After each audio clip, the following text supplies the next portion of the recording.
Hello बच्चों, welcome to my channel. मैं आपकी पूनम मैम। मैं कहने वाली हूँ आज खंड बा सेक्शन बी। आपको मैं पेपर, ये लास्ट ईयर क्लास 8 का पेपर हुआ था, जो बायो का पेपर है, इसका मैंने सेक्शन ए करा दिया है। मैं इसका लिंक आपको डाल दूंगी ताकि आप उसको भी देख सकें। अभी आपका सेक्शन बी, ये 2 मार्क्स के होते हैं ये, ठीक है। ये टोटल क्वेश्चन है 7, इसमें से आपको टोटल 6 करने होंगे। चलो मैं इसको आपको सॉल्व कराती हूँ, और हिंदी इंग्लिश में दोनों आपको मैं क्वेश्चन दिखाऊंगी ताकि हिंदी मीडियम वाले बच्चे भी कर सकें और इंग्लिश मीडियम वाले बच्चे भी कर सकें, ठीक है। चलो सेकंड सम है, गुणनखंड कीजिए। इंग्लिश में से फैक्टर कहते हैं, फैक्टराइज, ठीक है। एम की 2 प्लस 8m प्लस 16। चलो ठीक है, तो आप इसको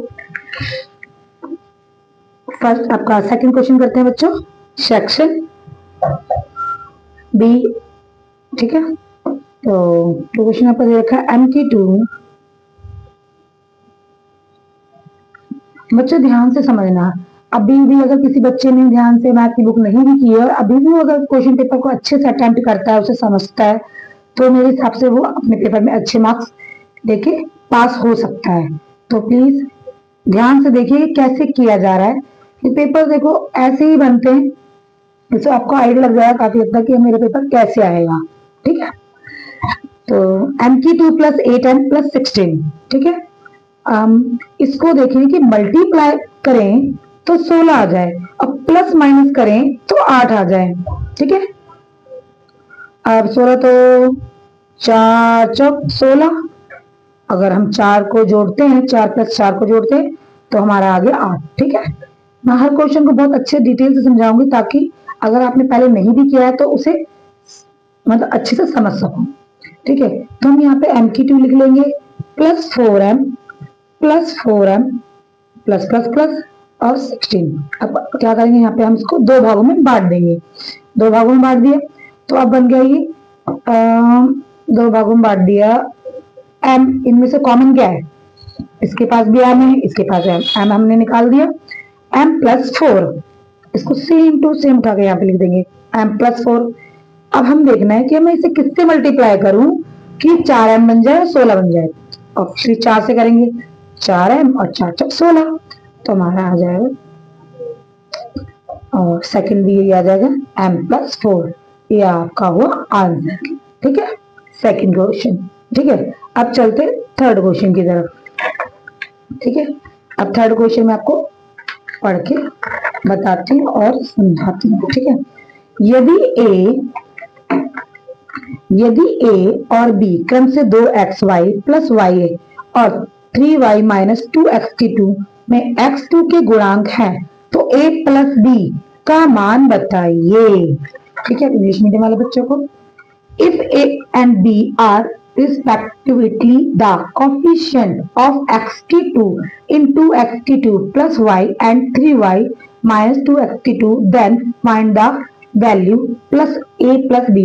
मैं आपको क्वेश्चन डिटेल में इसलिए बताती हूँ कि अदरवाइज आपके पास क्वेश्चन पेपर ना हो तो आप कम से कम उसको अटेम्प्ट तो कर पाओ, कि इन पेपर के थ्रू क्वेश्चन देख पाओ, समझ पाओ कि हाँ भाई क्वेश्चन भी अच्छे से डिटेल में दिख रहे हैं, ठीक है। इस कारण थोड़ी सी लंबी हो जाती है वीडियो, तो प्लीज वीडियो को बड़ा ध्यान से देखें, ठीक है, और उसको करें। इसमें बोला है कि हमें ए और ए प्लस बी की का मान निकालना है, क्या करना है, वैल्यू निकालनी है, ठीक है। तो हम इसमें क्या देखेंगे, ए को हमने 2 मान लिया, बी को हमने -2 मान लिया, ठीक है। अब a प्लस -2, सॉरी ये a की जगह पे 2 रख लिया बेटा और b की जगह पे प्लस -2, तो ये क्या बन गया 2 माइनस 2 प्लस माइनस, ओहो सॉरी ये दिख नहीं रहा आपको, देखो एक बार मैं दोबारा रिपीट कर देती हूँ, a plus b is equal to, तो यहाँ पे हमने क्या मान लिया, a को 2 ये वाला और b को -2, ठीक है। और a की जगह पे 2 रख दिया, प्लस का निशान और -2, माइनस प्लस -2, तो ये माइनस प्लस कट गया, तो ये क्या आ गया आपका 0। a प्लस बी का मान क्या आ गया बच्चों 0। एक्चुअली क्या होता है ना, वीडियो बनाते बनाते सवाल करने में लग जाती हूँ और ये नहीं देखती कि कौन सा सवाल वीडियो में आ रहा है कि नहीं आ रहा है। थोड़ा सा पेशेंस रखना, आपको सवाल जरूर देगा। अब चलते हैं चौथे क्वेश्चन की तरफ, ठीक है। चौथे क्वेश्चन की अथवा के थे, इसमें अथवा दिया हुआ है, देखिए निम्न को जोड़िए, ऐड करना है, क्या करना है, ऐड करना है, ये आपका और का सवाल है, ऐड करना है, ठीक है। तो आपको दे रखा है यहाँ पे, देखिए तो 2x plus 3y minus Z, इसको ऐड करना है, 3x minus 2y plus 3z। आप एक चीज याद रखो, कभी भी ऐड करते हैं ना तो उसमें साइन चेंज नहीं होते, जब हम घटाते हैं तो साइन चेंज होते हैं, ठीक है। तो हमें ऐड करना है, यहाँ पे क्या करना है, ऐड करना है, ठीक है। तो यहाँ पे साइन चेंज नहीं होगा, तो 3 2 5x माइनस प्लस माइनस, बड़ी संख्या ये वाली तो साइन ये लगेगा, ठीक है। तो यहाँ पे आया y आपका, हम एक को शो करके नहीं दिखाते, प्लस माइनस माइनस, बड़ी संख्या कौन सी, ये वाली, तो ये आएगा आपका 2z, आपका ये हो गया आंसर, ये आपका अथवा वाला, ठीक है। अब चलते चौथे क्वेश्चन की तरफ, ठीक है। एक पर्स का अंकित मूल्य 1200 रुपए है, आई मीन, ठीक है, एमपी कॉस्ट प्राइस। शशि ने इसे 720 रुपए में खरीदा, शशि को कितने प्रतिशत छूट दी गई, ठीक है। अब इसका इंग्लिश में क्वेश्चन पढ़ के बताती हूँ। The market price of A purse is 1200, Shashi purchase it's for 720, मतलब उसको बताया गया कि भाई 1200 रुपए में पर्स मिल रहा है, अब मगर जब उसको खरीदने गई तो उसने 720 रुपए में खरीद लिया, तो what percentage of discount is given to Shashi, मतलब उसे कितना डिस्काउंट मिला कि उससे मतलब 720 रुपए में खरीद लिया, तो हमें उसमें क्या निकालना है, डिस्काउंट निकालना है, ठीक है। अब मैं अभी तो इसको मैं हिंदी में सॉल्व करके बता रही हूँ, आप इंग्लिश वाले बच्चे इसको ट्रांसलेट भी कर सकते हैं, मैं वो भी बता दूंगी संग कि इसको इंग्लिश में क्या लिखते हैं। देखो अब मैं क्वेश्चन हिंदी में, अंकित मूल्य, अंकित मूल्य कितना है भाई, 1200 रुपए, हम इसे इंग्लिश में लिखते हैं कॉस्ट प्राइस, या क्या कहते हैं, सेल्स, क्या कहते हैं, परचेज प्राइस भी लिख सकते हो, और सेल्स प्राइस तो बेचने वाला होता है, सीपी बोल सकते हो, कॉस्ट प्राइस, मार्केट प्राइस भी बोल सकते हो आप, ठीक है। और इसका ये है आपका इंग्लिश में बिक्री मूल्य, ठीक है। तो ये 720 रुपए, हम इसे सेल प्राइस मतलब जो जिसमें वो खरीद के लाई है, इंग्लिश बच्चे वाले एसपी लिख सकते हैं, इसको मार्केट प्राइस ये लिख सकते हैं, ठीक है। मैं लिख देंगे साइड में। अब इसको आपको डिस्काउंट कितना मिला है, इसको डिस्काउंट कितना मिला, हिंदी में छूट बोलते हैं, बट्टा भी बोलते हैं इसको, तो सिंपल सी बात है, अब इसको कितना डिस्काउंट से पहले हम माइनस कर देंगे, तो ये आ गया 0, आप सिर्फ 480 रुपए की छूट मिली। अब उसने बोला कि जो छूट मिली है ना उसके प्रतिशत बताइए कि कितने प्रतिशत उसे छूट दी गई है, तो सिंपल सी बात है, आप इसको देखिए, आपको डिस्काउंट परसेंटेज निकालनी, ठीक है। 480 रुपए आपका डिस्काउंट है, और टोटल कॉस्ट प्राइस आपका कितना है, अंकित मूल्य जो मार्केट प्राइस है 1200 रुपए, और हमेशा परसेंट का कितने में से निकालते हैं, 100 में से निकालते हैं, तो हम क्या करेंगे, 0 0 काट दिया, 0 से 0 काट दिया, अब 12 से इसको काटा तो 12 चौक 48, 0, आई मीन इसको मिली 40% की डिस्काउंट दिया गया है, ठीक है, ठीक है। यदि कोई सवाल नहीं समझ में आता है, नहीं चाहते हो कि मैम इसे इंग्लिश में पूरा प्रॉपर लिखो, तो मैं अगर आप कमेंट में लिख दोगे तो मैं वो भी करके दिखा दूंगी। यहाँ पे आपका 4 क्वेश्चन कंप्लीट हुआ। अब चलते हैं 5th क्वेश्चन की तरफ, ठीक है।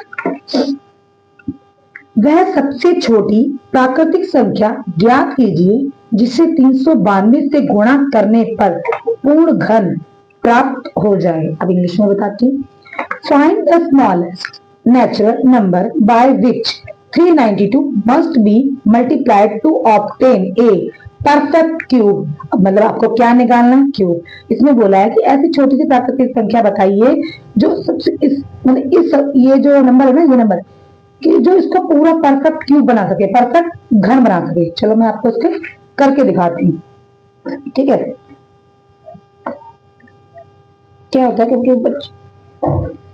कि बच्चों को ना क्वेश्चन समझ में नहीं आते, जब इसमें करके देखते हैं तो उनको आइडिया लग जाता है कि हाँ ये क्वेश्चन ऐसे सॉल्व होता है। तो घन आपको समझ में आ रहा है, क्यूब भी समझ में आ रहा होगा। चलो इसको हम इसका फैक्टर करके देखते हैं। 2 एकम 2, 2 नीम 18, 2 छीके 12, 2 अठे 16, 2 अठे 16,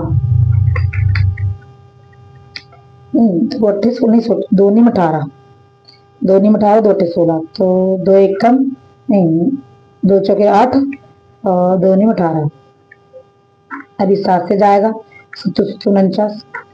अभी देखिए घन का मतलब तो आप समझ ही गए हो, क्यूब का मतलब भी समझिए, क्योंकि हमें 3-3 के पेयर बनाने होते हैं। क्या बनाने होते हैं? 3-3 के पेयर।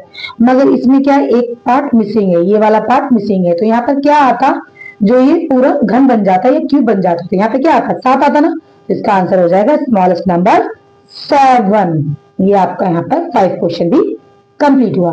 अब चलते हैं 6 क्वेश्चन की तरफ, ठीक है। 6 क्वेश्चन है आपका, draw any triangle PQ and so it's altitude. तो ये तो बहुत ही सिंपल है, कोई भी ट्राइंगल बना लो, हिंदी में भी बता देती पढ़ के। कोई त्रिभुज है PQR, बना के उसका सी स्लम दिखाइए। तो भाई हमने PQR बना दिया, PQR, इसका सी स्लम क्या होगा, एल्टीट्यूड यही होगा, ठीक है। मिड पॉइंट आप कुछ भी नाम लिख सकते हो। तो ये आपका हो गया। अब चलते हैं 7 क्वेश्चन की तरफ। 7 क्वेश्चन आपका क्या है, हल कीजिए, solve 4.4 x minus 3.8 is equal to 5। आपने इंग्लिश में भी और हिंदी में भी, कुछ नहीं, सिंपल सा हल कीजिए और आपको ये इक्वेशन दे रखी है, ठीक है। तो मैं यहाँ पे सॉल्व कर देती हूँ इसको। 4.4 x माइनस 3x, सॉरी 8, यहाँ पे देखिए, अच्छा यही प्रॉब्लम हो जाती है कि मैं बस सवाल करके चली जाती हूँ, तो ये नहीं देखती वीडियो में आ रहा है कि नहीं आ रहा। तो एक बार देखिए, 4.4 x minus 3.8 is equal to 5। Simple सा ये तो इक्वेशन है, आपको ये यहीं रखने देना है और इज इक्वल टू 5, ये इस तरफ जाएगा तो क्या हो जाएगा, प्लस का हो जाएगा, ठीक है। तो ये टोटल क्या बन गया, 4.8, x यहीं रख दो और ये 4.4 नीचे चला जाएगा। तो भाई देखो डॉट्स डॉट होती, डॉट्स 4.4, 5 3 8, सॉरी ये तो मैंने यहाँ पे 8, इस सवाल पता है इतना इजी सवाल है फिर भी बार बार मिस्टेक हो जा रही है। मतलब 5 3 8 8, इसको इससे काटेंगे आएगा 2, तो आई मीन आप आंसर आया 2। यहाँ पे ये 7 क्वेश्चन भी कंप्लीट हुआ, ठीक है। यहाँ पे आपका खंड भी अच्छे से कंप्लीट हो गए, ठीक है। मैंने आपको फिर एक बार क्वेश्चन अच्छे से दिखा दे रही हूँ, अदरवाइज कुछ रह गया हो, ठीक है। और कुछ भी दिक्कत लगती है तो मुझे आप कमेंट में लिख सकते हो, बोल सकते हो, कुछ गलत भी हुआ तो भी मुझे आप बता सकते हो, ठीक है। Thank you.